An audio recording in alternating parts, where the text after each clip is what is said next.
Et quand la tristesse arrive, je sais tu es là, toujours près de moi.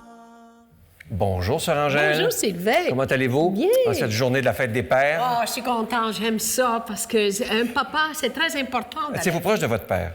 Oui, j'étais proche parce que j'allais à la vigne avec lui, puis j'allais à la campagne avec lui, puis il m'a montré faire du fromage, il m'a montré bien des choses. Ce qui fait que vous êtes la petite Sœur Angèle que vous êtes aujourd'hui. Ah, ça doit être ça!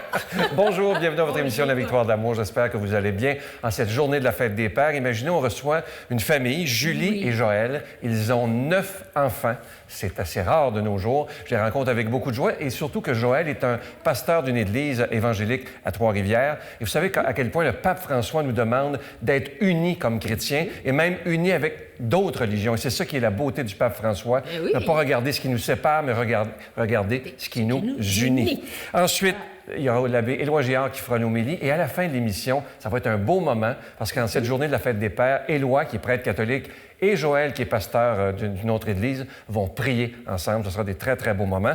Et Miguel nous fera la si belle chanson « Comme lui ». Comme lui! À tantôt. À tout de Ça me suite. convient.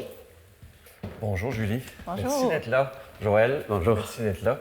On va présenter les enfants avant d'aller plus loin pour que les gens vont pas se mettre des noms. La petite, Lily, Lily, elle a quel âge? elle a 5 ans. 5 ans. Lui, c'est Mathias, Mathias, qui a 7 ans. 7 ans. 12 ans, Puis Liam. 10 ans. Et il y en a 5 autres. Il y en a qui sont 5 pas autres ici. qui sont à l'école, les examens et tout. Hey, Tralala. C'est quelque chose. Julie, je veux commencer avec toi. Oui? À l'âge de 7 ans, il s'est passé quelque chose dans ta vie. Tu as eu une maladie. J'aimerais que tu m'en parles. Oui, bien, ce qui est arrivé, c'est à 5 ans. Il est arrivé un petit accident, mais dans le fond, j'étais née avec une malformation congénitale qui m'a causé des difficultés et qui a causé comme une bosse à mon visage du côté droit qui a commencé à enfler. Et ça a duré 2 ans de temps. Et c'est à 7 ans que je me suis fait opérer d'urgence parce que là, durant ces 2 années-là, les docteurs, ils ne savaient pas trop comment gérer ça, c'était quoi exactement. Et à l'âge de 7 ans, là, ça montait de plus en plus à mon cerveau et s'ils ne m'opéraient pas, là, j'allais mourir. Et c'était quoi le regard des autres enfants? Parce qu'on sait des fois que des enfants, c'est pas évident. Bien, c'est certain que les enfants, ils me posaient beaucoup de questions. Parce que c'est sûr que des enfants, ça se demande comment ça se fait qu'elle a une grosse bosse, elle, au visage. Je sais que je revenais souvent chez nous en pleurant, surtout la journée de la photo d'école. Fait qu'il y avait beaucoup de moqueries. Moi, je me sentais pas belle, c'est certain. J'espérais que ça parte. Puis je savais pas ce qui allait arriver parce qu'il n'y avait pas de garantie non plus que les docteurs ne savaient pas quoi faire, fait qu'ils ne pouvaient pas me rassurer que tout allait partir et que tout allait être correct. Et c'est de là que vous est venu l'amour pour ceux qui souffrent. Oui, bien dans Quand j'ai lu ça, j'ai trouvé ça assez spécial. Ça part de loin, hein? Bien, c'est aujourd'hui que je comprends ça. Quand j'étais petite, à 7 ans, je comprenais pas ça. Mais toute cette souffrance-là que j'ai vécue, même si je souffrais pas dans mon corps, mais je souffrais émotionnellement de ce que je vivais physiquement, toute cette souffrance-là m'a amené vraiment une compassion d'arriver à me mettre à la place des autres qui vivent des souffrances, des autres qui sont abandonnés, des autres qui n'ont pas eu le privilège d'avoir des parents qui les aiment. Et le fait que moi, mes parents étaient là pour moi dans tout ce que je vivais était comme une assurance aussi qui m'aidait à passer au travers. Puis je me disais, tous ceux qui sont seuls dans le monde, qui n'ont pas des parents qui sont là pour eux, comment ça doit être difficile. Fait que j'arrivais vraiment à m'identifier à tous ces gens-là qui souffrent dans le monde et les enfants. Quand vous vous êtes mariés, ça fait combien d'années que vous êtes mariés? 18 ans cette année. 18 ans. Est-ce que vous vouliez 9 enfants? Non, on l'avait On pas... doit souvent vous la poser quand même. Oui, on n'avait pas pensé à autant d'enfants. Puis en fait, on pensait peut-être à 4, 5, 6. Mais Julie m'avait posé la question, même avant qu'on se marie, si j'étais ouvert à l'adoption. Puis pour moi, l'adoption, en ayant grandi avec une maman qui avait été adoptée, c'était une notion tout à fait naturelle pour moi. Il n'y avait aucune distinction entre un enfant biologique et un enfant naturel. Fait que c'était quelque chose qu'on savait qu'elle allait venir éventuellement, mais on ne savait pas du tout la forme. Et c'était pas lié à un nombre. Okay. C'était vraiment lié à cette ouverture-là, où ce qu'elle allait nous conduire, mais on ne le savait pas. OK. Et aujourd'hui, c'est 4 petits qui sont adoptés. Oui, de 5 dans le fond. 5. On a adopté Mathias. Mais les 4 d'ici sont adoptés, qui sont ici, là. Ici, oui, les 4 là sont adoptés, Parfait. effectivement. Parlez-moi à un moment donné de l'arrivée de Mathias. Parce que vous dites à un moment donné que ça a été tellement beau comme s'il arrive. Il y avait 2 jours, hein? Mathias avait 2 jours. Il est arrivé de l'hôpital. Il était encore... Québécois, on dit lui. toujours il était tout chaud, là, un petit Québécois. Et la DPJ est venue le porter à la maison. Et j'explique souvent aux gens que pour moi, ce moment-là était aussi intense que lorsque celle d'avant, Anna, était sortie du ventre de maman. L'arrivée était aussi importante, émotionnellement chargée. On a les photos qu'on a prises à ce moment-là. On savait pas tous les défis qui viendraient après, mais ce moment était aussi intense et amené un moment d'attachement, un souvenir gravé qui est aussi puissant que la naissance. À la naissance de la petite Anna et des autres enfants. Et tout comme l'arrivée de chacun des enfants, il y a eu un moment viennent comme d'Ukraine, ça. hein? Quand les enfants ont été pris, on les a eus le premier soir. Je me souviens le premier soir qu'on les a à la maison, en Ukraine. Leur première nuit, ils ne savent pas, eux autres, mais je m'approchais d'eux autres, puis je priais, Seigneur, en les remerciant aussi intensément que l'émotion quand les enfants étaient sortis du ventre de maman ou quand Mathias est arrivé. Prier pour leur destinée, prier qu'ils soient bénis parmi nous, prier qu'on puisse apporter dans leur vie, qu'ils puissent apporter dans notre vie. Alors, c'est aussi important et fort, ce moment-là, que celui de la naissance naturelle. Et lorsque vous avez eu Mathias, vous vous attendiez pas à l'épreuve qui allait venir un petit peu plus tard. Oui, bien, c'est certain que quand on a adopté Mathias, on l'a adopté à la naissance et on ne savait pas les difficultés qui vivraient. Et c'est à l'âge de 4 mois qu'il a commencé à faire des grosses crises d'épilepsie, arrêt respiratoire et tout. Il y a eu gros des suivis à Sainte-Justine aussi en neurologie et ils trouvaient rien. Et c'est avec les années, à force de continuer à avancer avec lui, qu'on voyait bien qu'il y avait quelque chose. Et il n'y avait pas de diagnostic, mais là, de plus en plus, ça s'enligne vers l'autisme avec peut-être une déficience intellectuelle. Et je lisais que si vous êtes, dans le fond, vous êtes content de ne pas l'avoir su. Pourquoi? Malheureusement, il y a des choses qu'on change avec les années. Et malheureusement, dans ce temps-là, on n'était pas où on est rendu aujourd'hui. Dans ce temps-là, ça nous aurait intimidés. On aurait eu peur d'un enfant qui a un handicap. Mais aujourd'hui, avec le fait qu'on a eu Mathias, on sent vraiment que Dieu a changé nos cœurs au travers de ça. Et que vraiment, ça nous a amené à aimer la différence. Pour Dieu, ça ne le dérange pas comme à Mathias. Il l'aime comme il est, il voit son cœur. C'est souvent nous, les autres, que ça dérange. Et on a cheminé au travers de ça à apprendre à aimer la différence et la respecter. Comment ça se passe en Ukraine lorsque vous arrivez pour chercher ces 2 beaux jeunes hommes? C'est un long processus, extrêmement exigeant pour un couple, avec les enfants qui sont à la maison en plus. C'est un grand sacrifice pour toute la famille. Puis ça nous a amené à prier comme on n'a jamais prié auparavant en couple. Ah oui? Parce que quand tu es amené à tes limites, c'est là que tout à coup, notre arrogance puis notre contrôle humain se tasse pour laisser de la place à dire « J'ai vraiment besoin de l'aide de Dieu, là. Je suis à bout, là, puis tous mes moyens sont passés. Là, il y a de la place pour Dieu. » Oui, voilà. Et comme on a besoin souvent de ça comme père, comme famille, pour laisser de la place plus à Dieu dans ce qu'on est en train de vivre, pour nous porter, plutôt que d'essayer de se porter soi-même. Et ça a été beaucoup d'apprentissage pour Julie et moi de vivre ça. Et c'est un long processus de sélection, de faire la paperasse, de rencontrer les enfants, les rassurer de nos intentions, rassurer les gens qui sont les superviseurs ou leurs tuteurs. Et donc, c'est très exigeant. Avec le grand cœur que vous avez, ça doit être difficile de ne pas tous les ramener. Oh, oui, c'est difficile de c'est faire. déchirant. C'est difficile parce que. C'est pourquoi lui, pourquoi pas lui? C'est ça. Le regard, ça doit être ouf. Oui, puis c'est arrivé en Ukraine qu'à un moment donné, un petit garçon est venu nous voir puis il nous a demandé pourquoi pas moi. Et là là. Mais c'est sûr, c'est déchirant. Puis on l'a à cœur, ce petit garçon-là. On prie pour lui, mais dans le fond, c'est pas nous qui décident. La réalité, c'est que souvent, on pense qu'on va arriver là et qu'on a plein de choix. Mais c'est pas nous qui décident. Il y a plusieurs complexités, des enfants disponibles à l'adoption, d'autres pas. Mais des enfants abandonnés, il y en a beaucoup. Il y en a beaucoup, mais tout l'aspect bureaucratique de tous ces papiers-là et tout font qu'ils ne sont pas tous disponibles à l'adoption internationale. Mais c'est sûr que nous, on dit souvent ça, on les prendrait tous. Puis souvent, les gens nous disent « Oui, mais vous ne pouvez pas tous les sauver. » C'est vrai, mais ça fait toute la différence pour les enfants qu'on adopte. Fait qu'on fait la différence pour chacun des enfants que Dieu amène dans notre foyer. Puis on peut dire que ces enfants-là ont laissé un souvenir gravé dans nos mémoires. On ne les oubliera pas. C'est des noms qu'on pense, qu'on réfléchit. Parfois, si on en parle, on vient qu'à pleurer. Parce qu'on a été marqués, on les a rencontrés, leur image est gravée pour toute notre vie. On prie pour eux de temps en temps, on essaie de trouver des nouvelles. Et chaque fois qu'on a l'occasion de pouvoir parler à des gens, des influencer, de leur parler de ces besoins-là, bien, ça nous encourage. Et comment vous vous sentez comme parent de savoir que vous donnez une plus belle vie à ces enfants-là? Je dirais que ça... Moi, comme père, ça me fait un défi double. Plus que d'enfants qui dépendent de moi, le plus que j'ai peur de les décevoir. Ah oui. Parce que le plus que de gens qui dépendent de moi, dans le fond, dans mes choix, peuvent affecter plus de monde. Et il y a une certaine pression qui est là, mais pour moi, je considère que c'est une pression saine qui me porte à dire, Joël, si tu veux réussir, il faut que tu te colles à Dieu parce que tu ne veux pas leur créer des plus grandes blessures de ce qu'ils ont déjà eu. Ils ont besoin d'un papa qui va rester là fidèlement, même si tu es juste un papa humain, comme tous les autres humains qui, des fois, auraient le goût de partir, là, puis il aurait le goût de combler ses besoins et qui a besoin de l'aide de Dieu pour rester là où il doit être et être heureux là-dedans. Pas juste rester par devoir, mais de le faire par joie, par liberté de le faire. Et moi, ça me pousse à dire j'ai besoin de plus de l'aide de Dieu, parce que tout ça, j'y arriverai pas, c'est certain. Est-ce que tu es capable, comme père, tu sais, un exemple, on peut s'emporter, parfois on peut dire une chose qui nous dépasse, de demander pardon à un de tes enfants?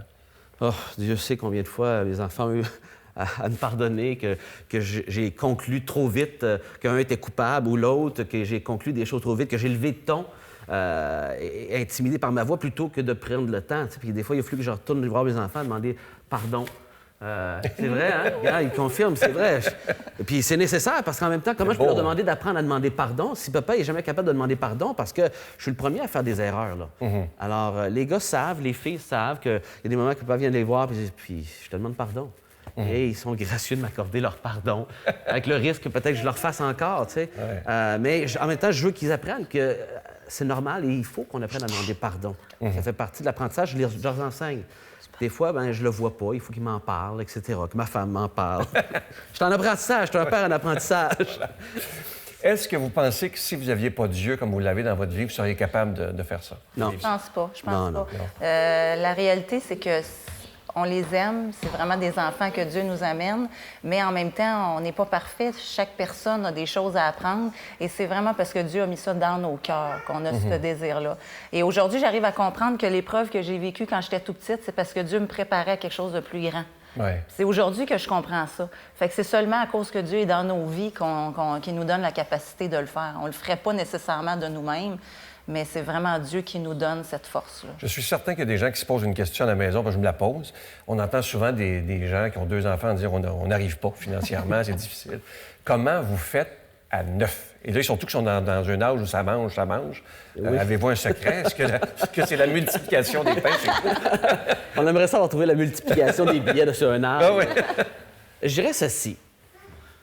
Dieu a été bon envers nous, qu'il a pourvu à nos besoins à chaque pas de foi qu'on a fait. On ne savait pas que ça nous coûterait, comment ça nous coûterait en commençant la famille. On n'avait aucune idée de ce que ça voulait dire en réalité. On y allait par la foi que c'était ce qu'on voulait, et que c'était honorable à Dieu, puis que Dieu allait pourvoir. Et tout ce que je peux dire, c'est que Dieu a toujours pourvu. On arrivait souvent à scène, serré, mais Dieu a toujours pourvu. Et on est d'une société où souvent les deux doivent travailler, mais en même temps, Julie a fait le choix d'être à la maison. On a fait ce choix-là ensemble. Et ça permet qu'on n'ait pas un très gros salaire. Je puisse bénéficier aussi de l'aide du gouvernement. Et cette aide-là est précieuse. Elle nous aide beaucoup. On n'aurait pas pensé ça dans le passé autant. Et ça nous permet d'arriver raisonnablement. On manque de rien, on arrive et les enfants peuvent faire des activités. On fait des choix. Je vous avoue qu'on fait des choix. Les enfants n'ont pas des cellulaires, ils ne sont pas en train de faire des activités qui nous coûtent des milliers de dollars à chaque année. On fait des choix familiales. La présence, dans le fond. Oui, puis on fait des choix ensemble, qu'on décide sur qu'est-ce qui est en priorité, ce qui est bon pour toute la famille, pas juste pour un enfant à l'insu des autres. Ouais. Alors, on fait des choix. En tout cas, je dois vous dire que vous êtes très inspirant. Et bonne fête des pères. On te revoit à la fin avec Éloi. Je veux vous proposer une très belle chanson interprétée par Miguel. Et aujourd'hui, comme c'est la fête des pères, prenons le temps de dire à nos papas qu'on les aime. Parce que Miguel, qui va chanter comme lui, il y a quelques mois seulement, son père, qui est en pleine santé, est mort subitement. Et parfois, il y a des « je t'aime » qui n'ont pas eu le temps d'être dits. Alors, pour ne pas regretter pour rien, prenons le temps aujourd'hui de dire des beaux « je t'aime » et on écoute cette belle chanson comme lui.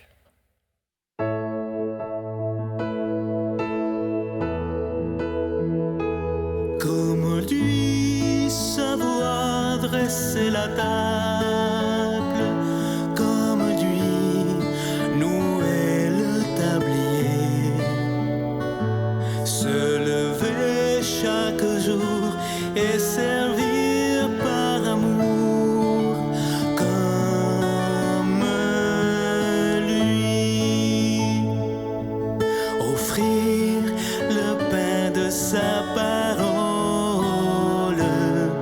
aux gens qui ont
Notre Père qui es aux cieux, que ton nom soit sanctifié, que ton règne vienne, que ta volonté soit faite sur la terre comme au ciel. Donne-nous aujourd'hui notre pain de ce jour. Pardonne-nous nos offenses comme nous pardonnons à ceux qui nous ont offensés. Ne nous laisse pas entrer en tentation, mais délivre-nous du mal, car c'est à toi qu'appartient le règne, la puissance et la gloire pour les siècles des siècles. Amen. Si vous saviez comment je suis toujours heureux de vous parler de cette belle croix, c'est une croix qu'on accroche au mur, évidemment, et elle est faite en bois avec le magnifique nom de Jésus. Et évidemment, cette croix, elle est déjà bénite. Et comme je vous disais, elle nous provient directement d'Italie. C'est avec un don de 25 $ et si vous en voulez deux, avec un don de 40 $. Il y a des gens déjà qui en ont commandé des dizaines pour donner autour d'eux, parce que c'est vrai que ça se donne vraiment bien, mais vraiment bien en cadeau, même à des enfants, des petits-enfants, des personnes âgées, peu importe. Moi, à la maison, j'en ai deux bien visibles, parce que je n'ai pas peur de montrer à quel point Jésus est important pour moi. Alors, je vous donne l'adresse en vous remerciant de tout cœur de votre don en ce mois de juin, parce que vous savez, si on vous demande des dons, c'est qu'on doit payer pour être à la télévision, que ce soit pour la production et la diffusion, évidemment. Mais ce qui est beau, c'est que depuis plus de 21 ans, des milliers de personnes se donnent la main et disent « ça vaut la peine qu'on aide la Victoire d'amour afin que la parole de Dieu soit annoncée ». Je vous donne l'adresse, la Victoire de l'amour, casier postal 120, succursale Boucherville à Boucherville, le J4B 5E6, je vous la redonne, la Victoire de l'amour, casier postal 120, succursale Boucherville à Boucherville, le J4B 5E6. Également par téléphone, par carte de crédit du lundi au vendredi, de 8h30 à 16h30 dans le 514-523-4433, 523-4433 ou sans frais, le 1-888-811-9291, 1-888-811-9291 et aussi sur notre site Internet, le www.lavictoiredelamour.org. Alors, regardez bien cette belle croix, elle est vraiment magnifique, elle est en bois et elle nous provient directement d'Italie. Merci de tout cœur de votre grande générosité.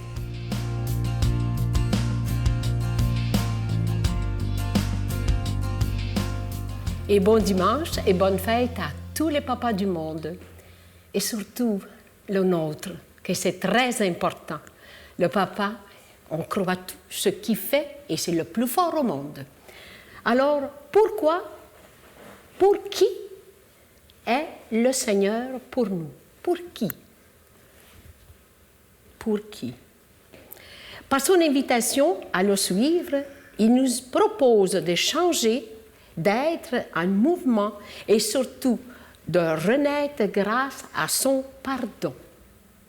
C'est lui qui veut sauver sa vie, la perdra. Mais c'est lui qui perdra sa vie pour moi, la sauvera. Osons-nous le suivre? L'engagement, aujourd'hui, c'est pas facile. Savez-vous, être au service du Seigneur, c'est pas toujours facile. C'est très exigeant, c'est oubliant et surtout très généreux. Mon Dieu, donnez-moi la sérénité d'accepter les choses que je ne peux changer, le courage de changer les choses que je peux et la sagesse d'en connaître la différence. Amen.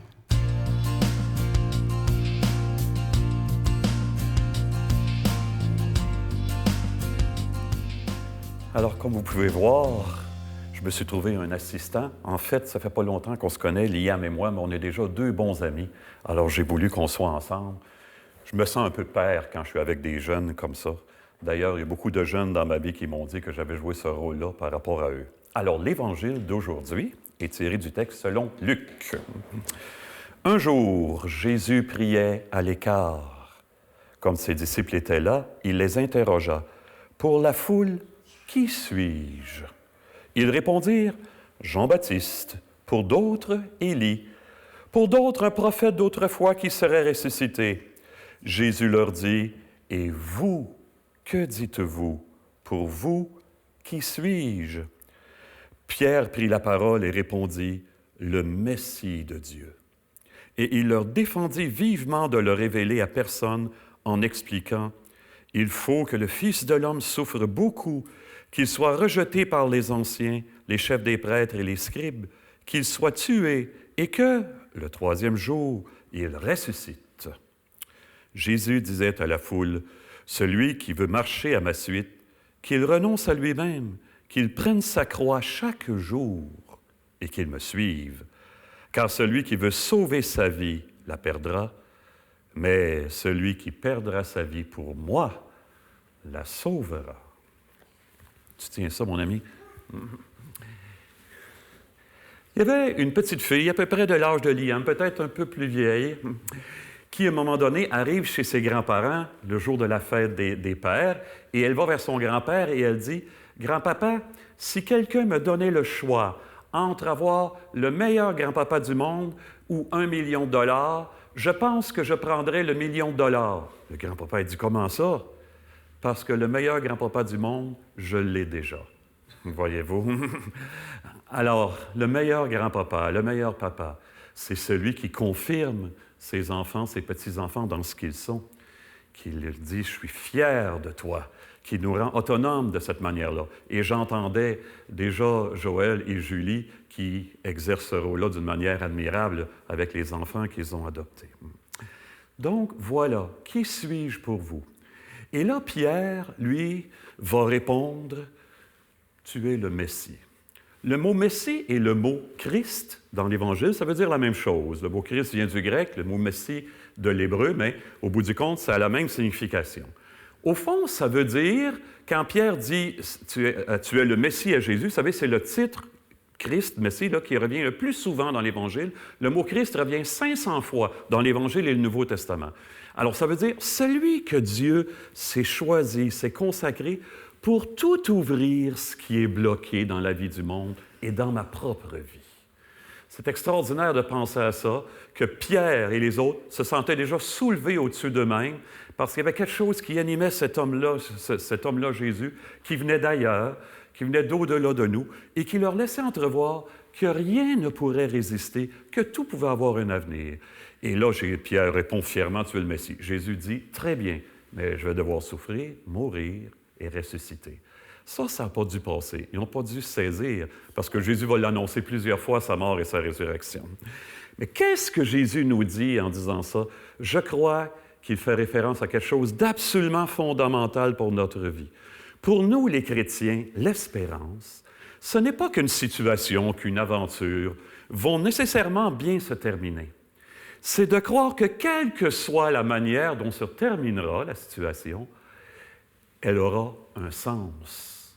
Le mystère du mal est grand dans le monde, mais le mystère de l'amour de Dieu est tellement plus grand encore, pardon.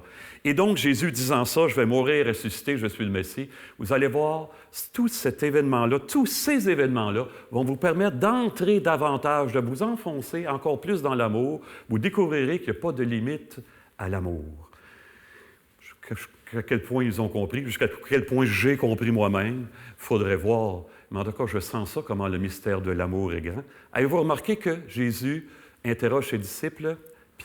Luc a toujours le souci de nous présenter Jésus comme le modèle des priants.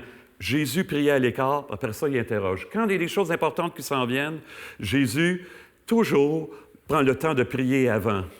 Alors qu'il nous soit donné, nous, de réfléchir sur la place réelle que Dieu a dans notre vie. Parce que ce que l'Évangile nous dit, c'est que si Dieu n'a pas la première place, il n'y aura pas vraiment d'importance. Qu'il nous bénisse dans son mystère plus grand que tout, lui qui est Père, Fils et Esprit Saint. Amen. Bonne journée, bonne vie, bonne fête des Pères. Je vous salue Marie, pleine de grâce. Le Seigneur est avec vous. Vous êtes bénie entre toutes les femmes, et Jésus, le fruit de vos entrailles, est béni.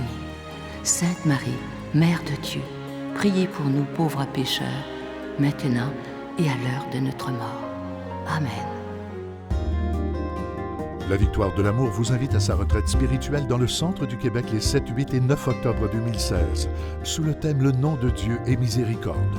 Venez vivre des moments de ressourcement inoubliables en compagnie de l'abbé Éloi Giard, Pierre-Luc Bordelot, Sœur Angèle, Sylvain Charon, Brigitte Bédard, Miguel Padilla, avec la présence exceptionnelle de Franck Nicolas, conférencier reconnu mondialement, qui nous enseignera sur l'importance du pardon. À l'hôtel et suite Le Dauphin à Drummondville. Réservé au 514-523-4433 ou sans frais 1-888-811-92-91. Venez vivre une expérience de libération intérieure inoubliable pour être enfin libre.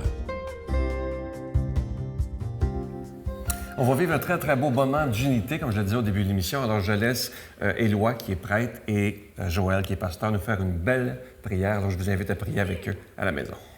Prions ensemble, notre Père Céleste, on est vraiment reconnaissant que tu es notre papa, un papa fidèle. Et on veut penser particulièrement à cette fête des pères pour les papas, peut-être qui sont découragés de leur rôle, qui trouvent ça pesant. Et on peut comprendre parfois les responsabilités sont lourdes, plus qu'on le pensait.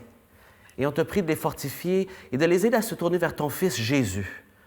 Car dans une relation avec lui, on peut trouver toute la force nécessaire pour les défis que tu permets dans nos vies.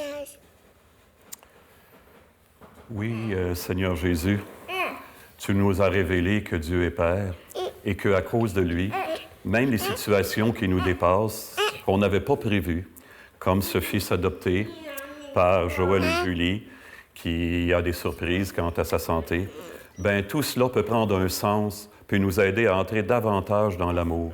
Toi, tu nous apprends comme Père que toi, tu ne peux rien donner sans tout donner ce que tu as. Et tu nous poses la question à nous, Seigneur, est-ce que ta vie, elle est donnée? Parce que, au fond, la vie où elle se donne, où elle se détruit, que les pères aujourd'hui soient particulièrement bénis, ceux qui sont heureux, ceux dont les enfants sont parfois loin, ceux qui ne comprennent pas, qui sont dépassés par ce qui arrive. Et, Seigneur, nous te rendons grâce pour tout ce que d'avance tu nous donneras d'imprévu, mais qui nous fera grandir dans l'amour. Amen. Amen. Amen. Je vous souhaite merci à vous deux. Je vous Merci, souhaite une belle journée. Merci à toute cette Merci. belle famille. Je vous tourne le dos. Et je vous souhaite encore une fois une très belle fête des pères. J'en profite pour souhaiter une belle fête des pères à mon cher papa Jean. Je t'aime. Bonne journée tout le monde. Bye. Bonne journée. À demain. Bonne fête de papa.